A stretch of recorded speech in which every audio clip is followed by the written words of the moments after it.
Hey guys, what's up? GreenMachineSam back with another video, and today we have another update to the 2K21 roster. Now, if you guys are trying to look for 2K20, 2K20 servers are officially down. They've been down for about 3 days. It's going to be going on 4, just depending on when this video actually does make it live. Because of my Wi-Fi, my upload speed is very, very slow where I now live. There's no other choice. I only have one choice of internet, and it's pretty fucking dog shit. Let's just put it this way. I can't play any high competitive like first-person shooters right now because my Wi-Fi is literally that bad. But what you guys are here for is a 2K21 roster update. If you guys are still playing on 2K21, I completely understand. It's a good game. I personally enjoy playing 2K21 a little bit more than 2K22. It also runs better on my PlayStation. It doesn't sound like an air jet's lifting off. It just sounds like it's running a little harder than it should be. So what you guys are wanting to do is head over to features, of course. You guys have to be online. This is for PS4 only. I do not have an Xbox One, and I don't feel like updating PC just because I don't feel like buying the game on 2 separate things when I'm only going to be playing it on one. So this is for PS4. Because we're going to look up my username. Now I'll have 2 different rosters. They're going to be titled different, but they are going to be the same roster. I'm just going to put that out there. So my PSN ID is GreenMachineSam.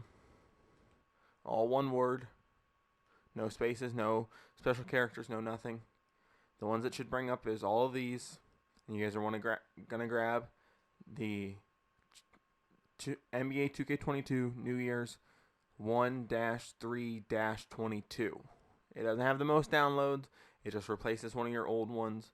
So go ahead, download it. It will say retrieving content. It should take less time than mine. Let's just put it this way. I'm only getting about 5 megabits of, I think it's upload speed. And I think I'm getting like 15 download. So it's pretty fucking terrible. I'm gonna be completely honest with you. It's really fucking terrible compared to what I had.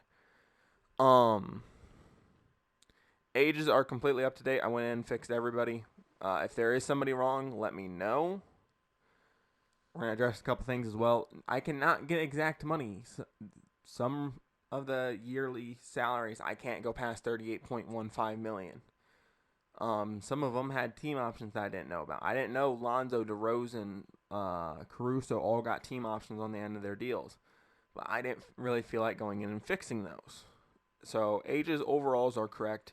Badges, I think I'm going to do on my own because there are a bunch of different badges from 2K21 to 2K22. So I think I'll just have to make a system like, hey, if this dude's this high of an overall, he gets this many badges. And then it'll be like, if he's this high of an overall, he gets this many badges. If he's above this age, he gets this many badges as well. So that it helps determine how to balance the game a little bit better. Because I don't want to just base it off of overall. And then older veteran role players don't get any badges. And then they're not good for what you need them to do. Some teams that have weird things going on. The Lakers.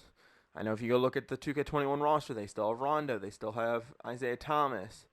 But I put Mason Jones and Stanley Johnson. It said Mason Jones is still on the team. It says he played in one of the recent games. So I put him and Stanley Johnson on 2-way contracts. Because I personally cannot go in and do hardship contracts, and I can't add over 15 players to the regular roster. So if a team has pretty terrible 2-way guys, and if I don't feel like making them, I will go ahead and put their hardship players on 2-ways. Another example would be the Orlando Magic. I'm pretty sure MCW is Michael Carter-Williams is out for the year. So I put him on just a overseas contract, and then put their 2-way players on. Isaiah Thomas 2-way contract for the Mavs, and then put Marquise Chris and these 2 that are currently their 2-way players on overseas contracts. Positions are not always the same as well. I'm basing it off of trying to put the best roster on the floor as the starting roster.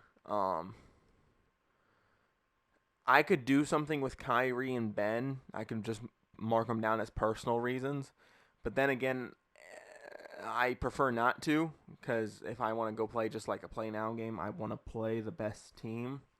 I'm not picking their team to play them just so I can play the Kevin Durant show, you know. But so James Ennis is one of their more recent additions. He's on a 2-way. Langston Galloway's on a 1 year on a overseas contract because he's technically their hardship player, and Shaquille Harrison on a 2-way as well. If you want to move different people to 2-ways, I was thinking about putting Javon Carter and then James Johnson on the 2-ways, but I figured that's not as realistic. So like I said, overalls are up to date, ages are up to date. If you're seeing this after January 3rd, January 4th, then yes, there's going to be some ages that aren't correct. That's just how it goes. People have birthdays, you know. So like I said, positions aren't always correct, but it's trying to put the best team on the floor, and it's also trying to develop players as well. It's not just based off of, you know, how tall they are or what 2K21 says. I kind of wanted to leave Jason Tatum as a power forward, but in 2K22 they say he's a small forward. Jaylen Brown is a shooting guard. Marcus Smart's a point guard in that. So if you want to change those things, you can. I don't have Joe Johnson on the Celtics. I know you probably would much rather have him over CJ Miles, but CJ Miles was already created. I didn't have to go in and do anything. So there you go. Another thing I want to talk about is the Cleveland Cavaliers. Yes, Ricky Rubio's on a 1 year. He just tore his ACL, and they just traded for Rajon Rondo. So that's why he's on a 1 year overseas contract, and that's why Rondo's on the team. Yes, I know they just traded Denzel Valentine away, but we don't know if he's actually going to get released, and the Knicks are out of spots on their team. So I'm not going to trade him to the Knicks, waste my time, and then if he just gets released, because I think the Knicks are getting something in return. I think they're getting like money in return. As ESPN goes off on my phone. So I'm going to wait to see what exactly happens with him, and then we'll figure that out. And then we'll talk about free agency because I know this is going to be a big one for people. I do drop overalls. I drop overalls if people are in free agency. If they've played within the last year, I normally only drop them to like a 65. So Jordan Bell, Dante Exum, Tim Frazier, Jeff Teague, Dion Waiters, Brandon Knight, Daniel House, Chris Dunn, Jahlil Okafor, Edmund Summers, Harry Giles, I'm not going to say his name, Daniel Otoro, Cassius Stanley, Tyler Bay, and then some guys that are like two-way guys / like reserve guys that don't have a whole ton of upside or more in the 60s range, and then 55s are your definite two-way guys or just guys that haven't played in a couple years that could still have a chance of bouncing back. 45 overalls are more likely the guys that are retired / in trouble or just probably not going to play again. I know J.R. Smith and Iman Shumpert have said that they would kind of like to come back and play. I think even Jamal Crawford has said something like that. I think J.R. Smith posted something to his Twitter like, why am I not getting a call right now? I played in the league a couple years ago. I just didn't want to play for the Cavs, basically.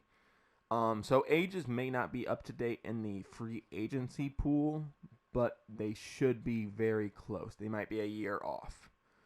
I normally update ages for everybody at the end of the year when the finals wrap up. So if I'm missing anybody, go ahead and let me know. If it's a two-way player that probably isn't going to matter to you, don't even suggest it. It's not going to be worth my time to go in and fix or look around for. I tried to get as many people on rosters as possible comparative to their 2K22 counterparts. If you guys enjoy this type of content or any other content, I appreciate it. I hope you guys stick around for more content like this, and I'll see you guys in the next video. I'll try to get to 2K22 if there's anything I need to update there, as well as Madden 22. I am having some troubles with Madden 22's roster. I'll let you guys know about that in that video. But with that being said, I'm out. Peace.